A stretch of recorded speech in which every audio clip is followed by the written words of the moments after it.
m'appelle Olivier Kins, j'ai rejoint la fédération au début de l'année 2015. J'ai fait un parcours au sein de la Caisse des dépôts pendant plusieurs années et notamment une grosse vingtaine d'années au service du logement social. Donc dans le contexte de la Caisse, dans un premier temps au niveau du siège, assez peu de temps puisque j'ai rejoint les équipes de terrain, étant plus par amour opérationnel de terrain. Donc mon arrivée à la fédération, c'est avec un grand plaisir.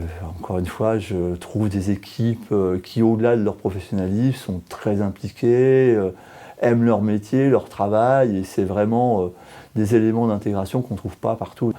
Avec un petit clin d'œil pour Jean-Claude, parce qu'il y a passé vraiment beaucoup de temps, et il a fait un travail absolument pharaonique à la fédération. Je crois qu'il faut relever ce travail qu'il a fait pendant toutes ces années.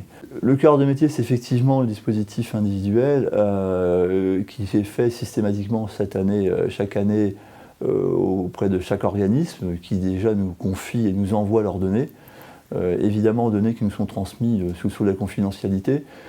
Et je dois insister quand même sur ce point-là, puisque toutes les données qui nous sont transmises reste sous la confidentialité. Donc c'est une relation qu'on a vis-à-vis de l'organisme et il appartient aux organismes qui le souhaitent de transmettre à des tiers les analyses qu'on peut faire. Je pense que comme tout document, il devra évidemment s'adapter aux évolutions de l'environnement. On a vu qu'il a évolué par rapport à la problématique amiante, on a vu qu'il a évolué par rapport aux problématiques environnementales. Je pense qu'il doit encore évoluer par rapport aux problématiques qui sont encore devant nous, notamment la transition énergétique.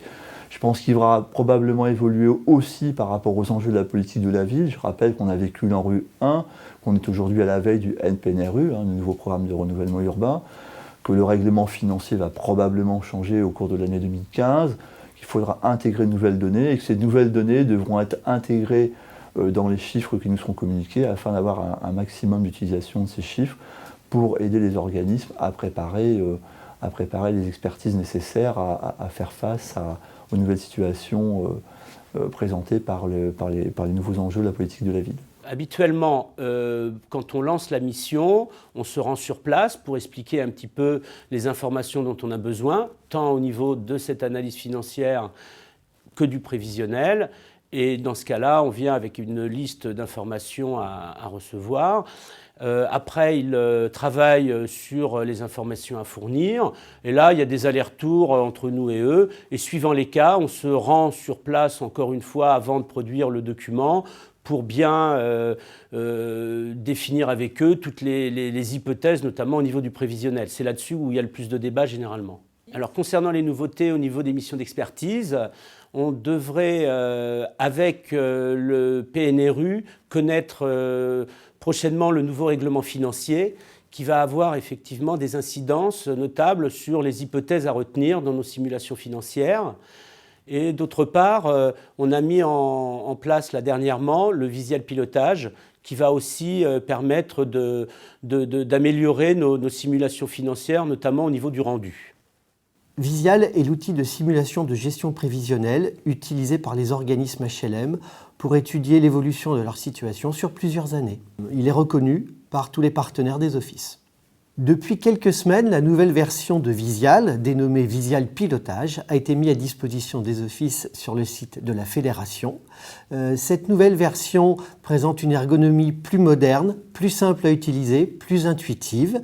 Elle a été enrichie par une table de pilotage qui permet de suivre les résultats de façon très simple à partir de quelques graphiques et de quelques tableaux. Et son utilisation est vraiment simplifiée par rapport à la version précédente. Et nous recommandons vraiment à tous les offices d'utiliser Visial s'ils ne l'ont pas déjà fait. Alors, également, de plus en plus, nous sommes amenés en tant qu'un peu experts, notamment sur des gros programmes d'investissement, pas forcément en rue, mais des programmes de requalification par rapport à des problématiques nouvelles. Donc, et là, particulièrement, un champ qui nous est ouvert actuellement est les marchés détendus. Alors, les marchés détendus, aujourd'hui, on peut avoir des dossiers qui sont en rue, mais on a aussi des organismes qui se retrouvent sur des marchés détendus hors problématique en rue. Et là, on a vraiment une véritable problématique de requalification du patrimoine, avec des démolitions, des réhabilitations, des reconstructions ou des non-reconstructions. Mais ce que je voulais dire, simplement des enjeux qui sont importants en termes patrimonial est important en termes de proportion par rapport au patrimoine. Et donc ça amène, dans quelques cas, à effectivement se poser la problématique du redimensionnement des organismes, voire du rapprochement des organismes. On ne parle pas forcément de rapprochement pour le plaisir, mais de rapprochement pour faire face à des situations locales déterminées. Oui, chaque cas est particulier et donc l'équipe d'expertise financière doit s'adapter à toutes les situations, quels que soient les contextes, quels que soient les marchés. Et je dois dire que souvent ces expertises débouchent sur d'autres demandes des organismes et que c'est l'ensemble de la fédération qui est mobilisé sur des situations que peuvent nous soumettre nos adhérents. Donc il est important que cette adaptation soit à l'échelle de l'ensemble de la fédération.